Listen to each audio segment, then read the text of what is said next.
একদিন মায়ার নবী মুহাম্মদ সাল্লাল্লাহু আলাইহি ওয়াসাল্লাম একটি জঙ্গলের পাশ দিয়ে হেঁটে যাচ্ছিলেন। হঠাৎ নবীজি দেখতে পেলেন এক ইহুদি একটি মা হরিণকে শিকার করে শক্ত করে বেঁধে রেখেছে। দয়ার নবীকে দেখা মাত্রই হরিণটি রোনাজারি শুরু করল এবং মানুষের ভাষায় বলে উঠল, ইয়া রাসূলাল্লাহ, ইয়া হাবিবাল্লাহ, আজ সকালে আমি আমার বাচ্চাদের বাসায় রেখে খাবারের সন্ধানে বের হয়েছিলাম। হরিণটি বলল, হে আল্লাহর নবী, ওই সময় এই ইহুদি আমার সামনে আসে এবং আমাকে বন্দী করে ফেলে। সকাল থেকে আমি এখানে বন্দী। ইয়া রাসূলাল্লাহ, আমার ছোট ছোট দুধের বাচ্চা আছে, তারা আজ সারাদিন কিছুই খায়নি। আমাকে না পেয়ে তারা হয়তো অস্থির হয়ে পড়েছে, পিপাসায় তাদের বুক ফেটে যাচ্ছে।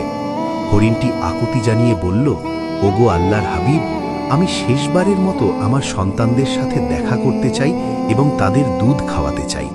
দয়া করে আপনি এর একটা ব্যবস্থা করে দিন। হরিণের এই করুণ আর্জি শুনে দয়াল নবীর অন্তর কেঁদে উঠল। তিনি ইহুদিকে ডেকে বললেন, হে ইহুদি, তুমি কেন এই অবলা প্রাণীটিকে আটকে রেখেছ? ইহুদি উত্তর দিল, আমি একে শিকার করেছি, আর বনের প্রাণী শিকার করা তো আমার অধিকার, তাই আমি একে ছাড়ব না। নবীজি বললেন, তুমি কি দেখতে পাচ্ছ না এটি একটি মা হরিণ? এর স্তন দুধে পরিপূর্ণ, এর বাচ্চারা না খেয়ে কষ্ট পাচ্ছে, তুমি একে একবার সুযোগ দাও। ইহুদি অবজ্ঞার সাথে বলল, আমি এত কষ্ট করে ধরলাম আর আপনার কথাই ছেড়ে দেব? একবার ছেড়ে দিলে কি বনের হরিণ আর ফিরে আসে? তখন বিশ্বনবী বললেন, তুমি একে ছেড়ে দাও, আমি জামিন হচ্ছি, সে তার বাচ্চাদের দুধ খাইয়ে আবার তোমার কাছে ফিরে আসবে। ইহুদি বিদ্রুপ করে বলল, বনের হরিণ কি আপনার বাপদাদার সম্পদ যে ফিরে আসবে? শিকার করা প্রাণী ফিরে আসার কি কোনো নজির আছে? যখন ইহুদি কোনোভাবেই রাজি হচ্ছিল না, তখন নবীজি বললেন, তবে এক কাজ করো, তুমি হরিণটিকে ছেড়ে দাও আর তার বদলে আমাকে এখানে বেঁধে রাখো। হরিণ না ফিরলে তুমি আমাকে সারা জীবন বন্দী করে রেখো। ইহুদি ভাবল এটি ভালো সুযোগ। সে নবীজিকে বেঁধে রেখে হরিণটিকে ছেড়ে দিল।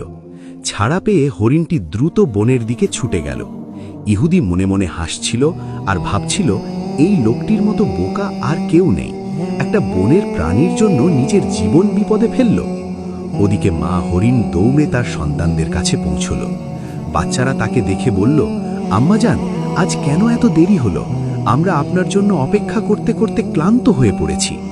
মা হরিণ চোখের পানি ছেড়ে বলল, ওরে আমার কলিজার টুকরা সন্তানরা, তোমরা তাড়াতাড়ি শেষবারের মতো আমার দুধ পান করে নাও, কারণ হয়তো তোমাদের সাথে আর কোনো দিন দেখা হবে না। বাচ্চারা অবাক হয়ে কারণ জানতে চাইলে মা হরিণ পুরো ঘটনা খুলে বলল। সে বলল, মায়ার নবী মুহাম্মদ সাল্লাল্লাহু আলাইহি ওয়াসাল্লাম নিজের জীবন বন্ধক রেখে আমাকে তোমাদের কাছে পাঠিয়েছেন।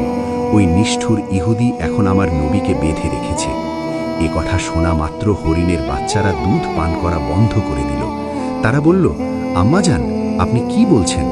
মায়ার নবী বন্দী আর আমরা দুধ পান করব? এটা অসম্ভব। চলুন, আমরাও আপনার সাথে যাব। নবীজির সামান্য কষ্টও আমরা সহ্য করতে পারবো না। কিছুক্ষণ পর ইহুদি দেখল, বনের ভেতর থেকে কেবল সেই মা হরিণই নয়, তার সাথে ছোট ছোট বাচ্চাগুলোও দৌড়ে আসছে। এই দৃশ্য দেখে ইহুদি থমকে গেল। হরিণটি নবীজির সামনে এসে ক্ষমা চেয়ে বলল, ইয়া রাসূলাল্লাহ, আমার আসতে দেরি হওয়ায় আপনি কষ্ট পেয়েছেন, আমাকে ক্ষমা করুন। নবীজি ইহুদিকে বললেন, হে ইহুদি, এখন তো বিশ্বাস হলো, এই নাও তোমার শিকার, সাথে তার বাচ্চাদেরও নিয়ে এসেছে। ইহুদির পাথর মন এক মুহূর্তেই গলে গেল। সে চিৎকার করে বলে উঠল, ইয়া রাসূলাল্লাহ, বনের পশু পাখিও যার মায়া বোঝে, তিনি অবশ্যই আল্লাহর সত্য নবী। আমাকে আর হরিণ দিতে হবে না, আপনি আমাকে কালেমা পড়িয়ে মুসলমান করে দিন। সুবহানাল্লাহ। নবীজির দয়ায় এক ইহুদি ইসলামের ছায়াতলে আশ্রয় পেল। এমনই আরেক দিনের ঘটনা। নবীজি সাহাবীদের নিয়ে বসে আছেন, এমন সময় এক বেদুইন সেখানে এলো। তার হাতে ছিল একটি শিকার করা গুই সাপ। বেদুইন জিজ্ঞেস করল, ইনি কে? সাহাবীরা বললেন, ইনি আল্লাহর রাসূল মুহাম্মদ। বেদুইন অহংকারের সাথে বলল, আমি লাত ও উজ্জার কসম খেয়ে বলছি, আমি একে নবী মানি না, তবে আমার হাতের এই গুই সাপ যদি সাক্ষ্য দেয় তবে আমি ঈমান আনব। নবীজি সাপটিকে লক্ষ্য করে ডাক দিলেন। সাথে সাথে সাপটি পরিষ্কার আরবি ভাষায় উত্তর দিল, লাব্বাইকা ইয়া রাসূল আল্লাহ, আমি আপনার খেদমতে হাজির। নবীজি জিজ্ঞেস করলেন, হে গুই সাপ, আমি কে? সাপটি বলল, আপনি আল্লাহর রাসূল এবং আখেরি নবী। যে আপনাকে মানবে সে সফল হবে, আর যে অমান্য করবে সে ধ্বংস হবে। এই অলৌকিক দৃশ্য দেখে সেই বেদুইনও সাথে সাথে ইসলাম গ্রহণ করল। একবার আবু জাহেল ও কাফেররা দাবি করল, যদি আকাশের চাঁদকে 2 টুকরো করে দেখাতে পারো তবেই ঈমান আনব। নবীজি আল্লাহর কাছে দোয়া করে আঙুল দিয়ে ইশারা করলেন। তৎক্ষণাৎ পূর্ণিমার চাঁদ 2 খণ্ড হয়ে গেল, এমনকি মাঝখান দিয়ে হেরা পর্বত দেখা যাচ্ছিল। কিন্তু হতভাগা কাফেররা একে জাদু বলে এড়িয়ে গেল, অথচ আল্লাহ তাআলা কুরআনে এই ঘটনার কথা উল্লেখ করেছেন। অন্য এক সফরে নবীজির আড়াল হওয়ার প্রয়োজন হলে তিনি ওসামাকে বললেন গাছগুলোকে আদেশ করতে। নবীজির নির্দেশে 2টি বিচ্ছিন্ন গাছ শিকড় সহ হেঁটে এসে একে অপরের সাথে মিলে আড়াল তৈরি করল। কাজ শেষে তারা আবার নিজ জায়গায় ফিরে গেল। আরেক দিনের ঘটনা, যুদ্ধের এক সফরে নবীজি একা এক গাছের নিচে বিশ্রাম নিচ্ছিলেন। শত্রু গাওরাস ইবনুল হারিস তলোয়ার উঁচু করে ধরল। সে বলল, হে মোহাম্মদ, এখন তোমাকে আমার হাত থেকে কে বাঁচাবে? নবীজি অত্যন্ত শান্তভাবে বললেন, আল্লাহ। আল্লাহর নাম শোনা মাত্র শত্রুর হাত কেঁপে উঠল এবং তলোয়ার পড়ে গেল। নবীজি সেই তলোয়ার উঠিয়ে বললেন, এখন বলো তোমাকে কে বাঁচাবে? লোকটি ক্ষমা চাইল। নবীজি তাকে বিনা বাক্যে মুক্তি দিলেন। তার এই মহানুভবতা দেখে সেই শত্রুও পরে ইসলাম গ্রহণ করে নিজের গোত্রকে ইসলামের পথে নিয়ে আসে। সুবহানাল্লাহ। প্রিয় দর্শক, ইনি ছিলেন আমাদের দয়ার নবী মুহাম্মদ সাল্লাল্লাহু আলাইহি ওয়াসাল্লাম।